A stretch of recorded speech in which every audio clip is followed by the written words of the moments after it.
گھوڑوں اور اونٹوں پر بیٹھ کر سواری کا آنند لینے لگے۔ اس کے بعد سبھی کھلونے کی دکان پر گئے۔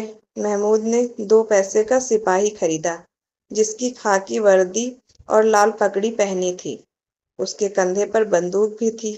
محسن نے بھی 2 پیسے میں پانی پلانے والی بھیشتی خریدی جس کی کمر جھکی ہوئی تھی اور اس کے اوپر پانی بھرنے والا مشک رکھا ہوا تھا۔ نورے نے بھی 2 پیسے میں وکیل خریدا جس نے کالے اور سفید رنگ کا کپڑا پہنا تھا۔ اس کے کپڑے کی ایک طرف جیب میں گھڑی، سنہری زنجیر اور ایک ہاتھ میں قانون کا پودا تھا۔ وہیں حامد سوچ رہا تھا کہ اگر یہ کھلونے ایک بار نیچے گر گئے تو سب برباد ہو جائے گا، اس لیے انہیں کھلونوں کو خریدنے میں دلچسپی نہیں دکھائی، لیکن من ہی من وہ ان کھلونوں کو ہاتھ میں لینے کے لیے اتسک ہو رہا تھا۔ محسن: میرا بھیشتی ہر روز پانی پلائے گا مجھے۔ محمود: میرا سپاہی میرے گھر کی پہرے داری کرے گا۔ نورے: میرا وکیل ہر دن نیا مقدمہ لڑے گا۔ سمیع: میری دھوبن ہر روز کپڑے دھوئے گی۔ آگے بڑھے تو مٹھائیاں دکھیں۔ وہاں بھی حامد کو چھوڑ کر کسی نے ریوڑی کھائی تو کسی نے گلاب جامن اور کسی نے حلوہ۔ حامد بس للچائی آنکھوں سے سب کو گھور رہا تھا۔ محسن نے چڑھاتے ہوئے کہا، حامد ریوڑی کھا لو، اس کی خوشبو بہت اچھی ہے۔ حامد محسن کے پاس جاتا ہے اور اس کے سامنے اپنا ہاتھ پھیلاتا ہے۔ محسن نے ایک ریوڑی نکالی اور حامد کو دکھاتے ہوئے اسے خود ہی کھا گیا۔ یہ دیکھ کر محمود، نورے اور سمیع تالی بجا کر ہنسنے لگے۔ تبھی محمود کہتا ہے، ہم تمہیں گلاب جامن کھلائیں گے۔ محسن تو شرارتی ہے۔ اس پر حامد نے صاف صاف انہیں منع کر دیا کہ وہ مٹھائیاں نہیں کھائے گا۔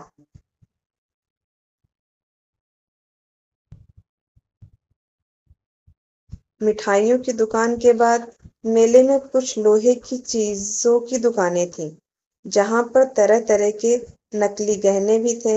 لڑکوں کو ان میں کوئی دلچسپی نہیں تھی تو وہ میلے میں آگے بڑھ گئے اور شربت پینے لگے، لیکن حامد ایک چمٹے کی دکان کے سامنے کھڑا ہو گیا۔ اسے یاد آیا کہ روٹی بناتے سمے اس کی دادی کا ہاتھ جل جاتے ہیں۔ اس نے سوچا کہ اگر وہ چمٹا خرید لے گا تو دادی کا ہاتھ نہیں جلے گا اور وہ اسے ڈھیر ساری دعائیں بھی دے گی۔ حامد دکان سے چمٹے کی قیمت پوچھتا ہے۔ پہلے تو دکاندار حامد کو منع کرتا ہے کہ یہاں اس کے کام کی کوئی چیز نہیں ہے، لیکن بعد میں اس نے بتایا کہ اس چمٹے کی قیمت 6 پیسے ہے۔ اگر اسے لینا ہے تو وہ 5 پیسے لگا دے گا۔ حامد نے کہا، کیا 3 پیسے میں دو گے چمٹا؟ حامد کو لگ ہی رہا تھا کہ دکاندار اسے ڈانٹے گا، لیکن دکاندار نے ڈانٹنے کی جگہ حامد کو 3 پیسے میں چمٹا بیچ دیا۔